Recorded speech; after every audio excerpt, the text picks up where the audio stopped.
අපි අද කතා කරමු හැමෝම හොයන මේ ෆ්‍රෙන්ච් යවුනුලගේ වුල්කම් ෆ්ලෝ කියන පර්ෆියුම් එක ගැන. මේක 2025 තමයි රිලීස් කරලා තියෙන්නේ.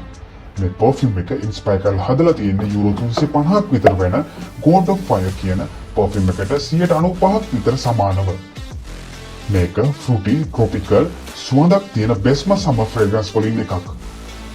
මේකේ ඕපනින් එකේ තියෙන මැංගෝ නෝට් එක නම් මාර්ම ගති. මේක ඇවිල්ලා මැංගෝ බ්ලාස්ට් පර්ෆියුම් එකක්. ඊළඟට අපි කතා කරමු මේකේ තියෙන නෝට්ස් ගැන.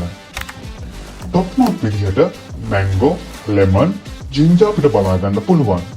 මිඩල් නෝට් විදිහට පින්ක් පෙපර්, ජස්මින්, වයලට් වගේ නෝට්ස් අපිට බලා ගන්න පුළුවන්.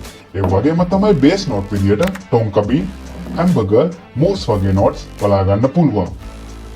මේක පැය 12කට වඩා long lasting projection එකක් next level. ඔයා මේක ස්ප්‍රේ කරාම වටේ ඉන්න හැමෝටම සුවඳ දැනෙනවා.